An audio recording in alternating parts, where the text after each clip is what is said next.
Hello friends, नमस्कार। Hope all is good. मेरा आज का टॉपिक है मांगलिक दोष। जैसे कि मैंने अपने पिछले वीडियोस में आपको सभी राशियों के बारे में बताया, starting from Aries to Pisces, और ये भी बताया कि लग्न और मून साइन में, चंद्र लग्न एंड लग्न में क्या डिफरेंस होता है। तो उसी नॉलेज को आगे बढ़ाते हुए मैं आज एक बहुत ही इंटरेस्टिंग टॉपिक, जिसे सुनते ही लोग घबरा जाते हैं, उसको डिस्कस करना चाहूंगी। So what's that? मंगल दोष। मंगल दोष एक्चुअली ये कोई नहीं है। इसको सुनते ही घबराहट सी आ जाती है। अरे, कुंडली में क्या दोष हो गया? कोई किसी का बेटा हो या बेटी, तो वो लोग घबरा जाते हैं। इट्स जस्ट अ योग। जैसा कि नाम ही सजेस्ट करता है, मंगल मांगलिक मांगलिक है। तो everybody has different opinion. My opinion is, जो चीज मांगलिक है वो अमांगलिक कैसे हो सकती है? लोग कहते हैं मेरी बिटिया तो मांगलिक है, मेरा बेटा तो मांगलिक है, उसके लिए मांगलिक ही लड़का चाहिए, उसके लिए ही मांगलिक ही लड़की चाहिए। नहीं, ऐसा कुछ नहीं है। ये एक स्थिति है। हॉरोस्कोप के अंदर मंगल की स्थिति है। और अगर हम इस तरीके से सोचेंगे और ऐसी सोच रखेंगे तो लोगों की तो शादियां होनी बड़ी मुश्किल हो जाएंगी। 40% हॉरोस्कोप्स में मंगल की स्थिति ऐसी पाई जाती है और उनकी शादियां भी होती हैं, खूब चलती भी हैं, वो लोग फलते फूलते भी हैं। तो ये है क्या है जो लोगों को इतना भ्रमित करता है, इतना डराता है? देखो भाई, 9 ग्रह हैं, जिसमें से एक मंगल भी ग्रह है। और मंगल ग्रह क्या है? सेनापति है, युद्ध का देवता है। इसमें बहुत जबरदस्त एनर्जी है। बस एनर्जी को हमने चैनलाइज करना है। अगर एनर्जी चैनलाइज हो जाए, आप में खूब एनर्जी है, जैसे सूर्य में इतनी पावर है, इसी तरीके से मंगल ग्रह में भी खूब एनर्जी है। बस उसको हमें चैनलाइज करना आना है, थोड़ी सी अपनी सोच बदलनी है। ये बुरा नहीं है। तो लेट अस नो मंगल के क्या गुण होते हैं। मंगल सेनापति है, उसको जो ऑर्डर मिलेगा वो करेगा। तो मंगल सबसे पहले जिन लोगों को मांगलिक कहा जाता है, वो थोड़े से एग्रेसिव नेचर के होते हैं। थोड़ा सा उनमें एग्रेशन होता है। उनका करने का तरीका भी ऐसा होता है कि though they are not fighting, they don't mean it, थोड़ा सा स्ट्रांगली बोलते हैं। योद्धा है ना, अपनी बात को मनवाते हैं, थोड़ा सा अड़ियल भी हो जाते हैं कई बार। हाँ, इम्प्रेसिव बहुत होते हैं, उनकी बात में दम होता है। और वो थोड़ा ये चाहते हैं कि जो वो चाह रहे हैं बस उनके साथ थोड़ा सा कॉपरेट कर देना है, तो सब कुछ ठीक हो जाता है। तो मेरी आप लोगों से हाथ जोड़कर प्रार्थना है, किसी भी लड़की को अपने घर में दुल्हन बनाकर लाते टाइम कभी भी दिमाग में ये ना सोचे कि ये इसको मंगल दोष है। ऐसे सोचिए, शी इज अ मांगलिक गर्ल। मंगल हमारे घर में सब मंगल ही होगा। अब भाई, कैसे जाने कि मांगलिक है? तो देखिए, एक होता है चंद्र लग्न और एक होता है मून साइन। तो दोनों से ही मंगल की स्थिति को देखा जाता है। ज्यादातर लोग लग्न से देखते हैं। अगर हॉरोस्कोप में मंगल आपके पहले घर में, लग्न में, चौथे घर में 7वें घर में, 8वें घर में, 12वें घर में विराजमान है तो आप क्या कहलाएंगे? आप मांगलिक हैं। आप में बहुत पावर है, आप स्ट्रांग हैं, आप कुछ भी कर सकते हैं। इट डज नॉट मीन कि कोई दोष है। जैसे कि पंडित लोग या जिनको नहीं इतनी नॉलेज है वो डर जाते हैं कि इट्स अ हैविक, हमें मांगलिक से ही शादी करनी है। अरे भाई, अगर मांगलिक नहीं, अगर आजकल तो आपको पता है लव मैरिज के भी बहुत केसेस होते हैं, तो अगर मांगलिक को मांगलिक नहीं मिलेगा तो क्या शादी नहीं होगी या उनकी शादी चलेगी? नहीं, खूब शादी चलती है। सिर्फ सोचने का नजरिया चेंज करना है। जो लग्न से स्टार्ट करते हैं उन्हें लग्न मांगलिक कहा जाता है, और कुछ लोग इसको चंद्रमा से भी देखते हैं। चंद्रमा से अगर चौथे, 7वें, 8वें और 12वें घर में मंगल है तो चंद्र मांगलिक होगा। साउथ साइड में इसको शुक्र से भी देखा जाता है। शुक्र की स्थिति हॉरोस्कोप में, शुक्र से मंगल की स्थिति हॉरोस्कोप में अगर इन्हीं जगहों पर होगी, लड़की के हॉरोस्कोप में शुक्र से देखा जाता है तो भी उसे मांगलिक माना जाता है। और लड़के की कुंडली में इसको बृहस्पति से मंगल की स्थिति देखी जाती है। बृहस्पति से चौथे घर में, बृहस्पति से 7वें, 8वें और 12वें घर में अगर मंगल आ गया तो वो मांगलिक कहा जाता है। तो मेरा आपसे यही अनुरोध है कि मंगल को कोई इतना बड़ा दोष ना समझा जाए। सिर्फ it's a matter of adjustment और थिंकिंग को चेंज करना है। आपके घर आपने इसको वेलकम करना है। और देखिए, अगर लग्न में मंगल है तो वो सातवां घर किसका होता है? 7वां घर स्पाउस का होता है, पति का होता है। तो वो उसको देख रहा है, 7वें घर के ऊपर उसका एस्पेक्ट पड़ रहा है। तो क्या होगा कि जो बंदा, देखो, घर चलाने के लिए तो थोड़ा सा एग्रेसिवनेस कम करनी होती है, थोड़ा पोलाइटली बिहेव करना होता है। और अगर जो लड़का या लड़की थोड़ी मांगलिक है तो उसी हिसाब से लड़के को भी टैकल करना पड़ेगा। लड़के लड़की अगर आपस में एडजस्टमेंट करके चले और आपको पता चल जाए कि उनका वैसे भी तो 10 नेचर को आप एडजस्ट करते, क्यों नहीं इस नेचर को आप एडजस्ट कर सकते? इसको भी कर सकते हैं ना, कि अगर कोई थोड़ा सा तेज बोल रहा है तो आप उसको थोड़ा सा बर्दाश्त कीजिए। और चौथे घर पे वो दृष्टि डालेगा तो थोड़ा सा माँ से, सास से थोड़ा सा विरोध हो सकता है, वहां भी यही स्थिति पैदा हो सकती है। 8वां घर आयु का है तो मंगल अगर उस घर को देख रहा है तो वहां पे भी इफेक्ट डालेगा। 12वां घर प्लेजर का है, बेड प्लेजर का है, तो वहां पे भी थोड़ा इफेक्ट पड़ता है। और पहले घर से तो सेल्फ है, थोड़ा सा अपनी हेल्थ थोड़ी सी खराब हो सकती है। मतलब कहने का मतलब ये है कि मंगल ये जो 4 घरों को देखता है वहां पे कुछ ना कुछ इफेक्ट डालता है। लेकिन इफेक्ट डालने का मतलब ये नहीं हुआ कि इसकी मतलब इससे कोई एडजस्टमेंट नहीं हो सकती या इसका कोई बुराई हो जाएगा। और भी तो ग्रह हैं, और ग्रहों को भी देखना होता है कि किसका क्या। अगर सपोज मंगल अगर आपका बिल्कुल बाल अवस्था में है तो उसका क्या क्या इफेक्ट पड़ेगा? एक बच्चा है, वो आपको क्या, बच्चा मतलब ये ग्रह की स्थिति बता रही हूँ, तो उसका इतना इफेक्ट नहीं पड़ेगा। अगर अगर वो प्रौढ़ अवस्था में है, बिल्कुल बूढ़ा हो गया, तब भी इफेक्ट इतना ज्यादा नहीं होगा, क्योंकि एक साइन तो 30 डिग्री का होता है ना, 30 डिग्री का होता है ना। तो इसलिए देखना पड़ेगा कि मंगल की स्थिति क्या है, क्या डिग्री क्या है।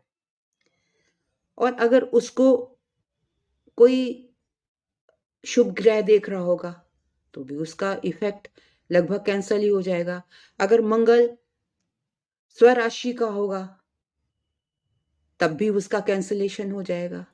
अगर मंगल मूल त्रिकोण में होगा, 2 राशियां होती हैं, 1 और 8, मंगल की 2 राशियां होती हैं, तो उसकी अपनी राशि 1 या 8 में से होगा तो अपनी राशि का मंगल होगा तब भी इतना बुरा प्रभाव नहीं डालेगा। मूल त्रिकोण में होगा तब भी इतना प्रभाव नहीं डालेगा। हाँ, अगर हमें ये मिलाना होता है कि पहले तो हम ये देखेंगे कि लड़के और लड़की के अगर 26, 27, 25 मतलब 22 से ऊपर गुण मिल रहे हैं तो ये बहुत बड़ा प्लस पॉइंट है। उसके और भी खाली आप मंगल को लेकर नहीं चलोगे, और भी ग्रह देखोगे। जुपिटर का स्ट्रांग हो सकता है, उसका सन स्ट्रांग हो सकता है, उसका शुक्र स्ट्रांग हो सकता है। तो फिर मंगल का इतना इफेक्ट नहीं आएगा ना। जब 9 ग्रह हैं, 9 ग्रह में से बाकी ग्रह उसको फेवर कर रहे हैं, तो खाली एक आप मंगल को लेके तो किसी को दोषी नहीं बना सकते ना। और इतनी सारी कैंसलेशन भी हैं।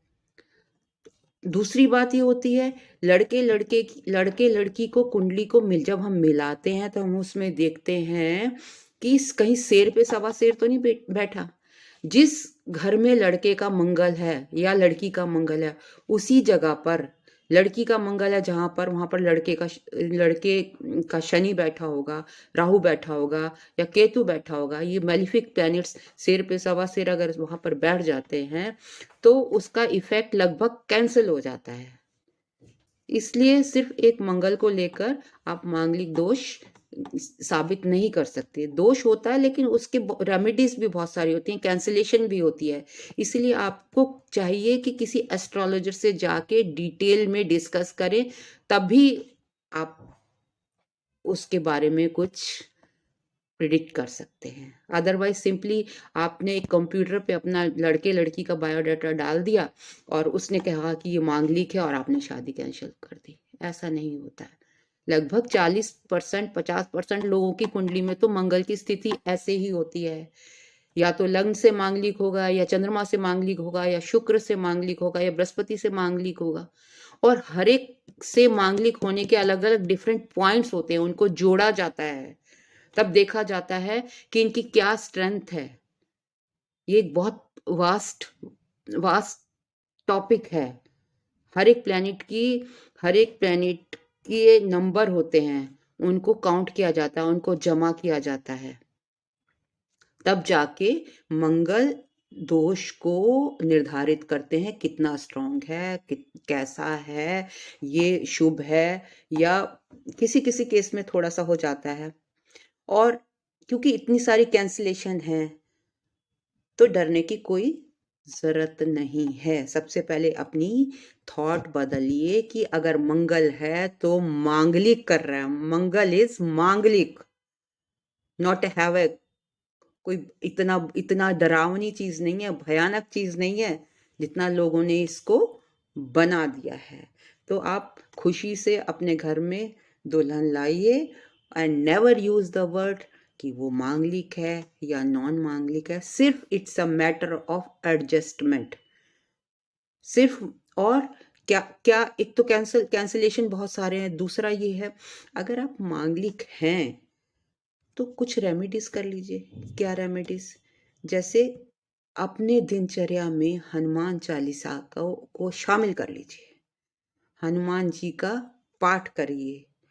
मंगलवार के दिन उनको सिंदूर चढ़ाइए। वैसे भी अच्छा और वैसे भी अच्छा है। मंगल तो आपको एनर्जी देता है ना, आपकी हर जगह जीत करता है ना। आप अगर बिजनेस कर रहे हैं, आपको बिजनेस में स्ट्रांग बना देगा, आप में पावर ला देगा। आपको पावर, जरूरी थोड़ी है कि सारे नेगेटिव ही उसके पॉइंट होते हैं। तो अगर, हाँ ठीक है, अगर आपको मैच मिल रहा है, लड़का भी मांगलिक है लड़की भी मांगलिक है, देन इट्स वेरी गुड, तो बहुत अच्छा है। लेकिन ऐसा नहीं है कि लड़का मांगलिक है सब कुछ अच्छा है और उसके बावजूद भी सिर्फ आप ये सोचकर कि लड़की मांगलिक नहीं है तो हम उसकी मैरिज नहीं करेंगे उसके साथ। नहीं, ऐसा मत कीजिए। ऐसे में बहुत सारे केसेस खराब भी हो जाते हैं। आपको मालूम है मैं क्या कहना चाह रही हूँ, राइट? तो एंड तीसरा ये है इसका उपाय कि आप शमशान में जाकर शहद की एक वो ले लीजिए, कोई मिट्टी की हंडिया, उसमें शहद भर लीजिए, उसका मुंह कवर करके और आप वहां जाकर मिट्टी में गाड़ दीजिए किसी सुनसान प्लेस पर। हनुमान जी को लाल फूल चढ़ाइए, चमेली का तेल लगाइए, उनकी सेवा कीजिए, मंत्र जाप कीजिए। मोरोवर विष्णु जी एक ऐसे ईश्वर की देन है, विष्णु जी जो अमर, जिनकी कभी मृत्यु नहीं होती, विष्णु भगवान। तो आप जिस भी लड़के में मांगलिक दोष आप देख रहे हैं, या लड़की में या लड़के में, तो उसकी शादी एक बार विष्णु जी से करवा दीजिए, फेरे डलवा दीजिए, या बड़ के पेड़ से, पीपल के पेड़ से, या सालिग्राम से उसको फेरे डलवा दीजिए। अगर आपने शादी से पहला ऐसा नहीं किया है तो आप बाद में भी कर सकते, कभी भी कर सकते हैं। और जैसे जैसे उम्र बीतती जाती है, वैसे तो जिसकी कुंडली में जो ग्रह जहां पर है उसका इफेक्ट सदा रहेगा। कुछ लोग कहते हैं कि 28 साल के बाद कम हो जाता है। जी हाँ, थोड़ा थोड़ा उसका उम्र के साथ हर चीज कम होनी शुरू हो जाती है और इसका इफेक्ट कम हो जाता है। ये भी आप कर सकते हैं कि 27, 28 पर जाकर आप मैरिज कर ले। आजकल तो वैसे ही 27, 28 से पहले लड़के लड़कियां शादी नहीं करते, क्योंकि उनको सेटल होना होता है अपनी लाइफ में। तो सेटल होते होते 27 साल, 26, 27, 28 साल तो हो ही जाते हैं। तब तक थोड़ा सा मंगल कमजोर भी पड़ गया होता है और इतने सारे कैंसिलेशन हैं। तो आप ये कंपेयर कीजिए, जहां पर लड़की की कुंडली में मंगल है, अगर लड़के की कुंडली में या वाइस वर्सा मंगल नहीं है, वहां पर शेर बैठा है, वहां पर शनि बैठा है, या राहु बैठा है, या केतु बैठा है, या उनकी दृष्टि भी पड़ रही है, तो मंगल दोष के कैंसिलेशन के 80%, 90% मंगल दोष कैंसल हो जाता है। साउथ में तो दूसरे घर में भी माना जाता है कि अगर दूसरे घर में भी मंगल है तो भी उसको मांगलिक माना जाता है। तो इस तरीके से 4 ग्रहों से, मेनली लग्न से और चंद्र से, शुक्र से लड़कियों में, बृहस्पति से लड़कों में देखा जाता है इस दोष को। और इसकी रेमेडीज भी हैं, इसकी कैंसलेशन भी हैं। तो जब भी आप शादी करें तो ज़रूर एक अच्छे एस्ट्रोलॉजर के पास जाएं, परेशान ना हों, और सभी गुणों को देखें, कैंसलेशन को देखें, डिग्रीज को देखें, तब आप कोई एनालिसिस पर पहुंचे। खुश रहिए, आबाद रहिए, और बच्चों की थॉट्स को एंटरटेन कीजिए। उनको मांगलिक कहकर उनकी शादी में बाधा क्रिएट मत कीजिए। मंगल इज मांगलिक, वो आपके लिए शुभता लाएगा। मंगल की अपनी और भी बहुत सारी क्वालिटीज होती है।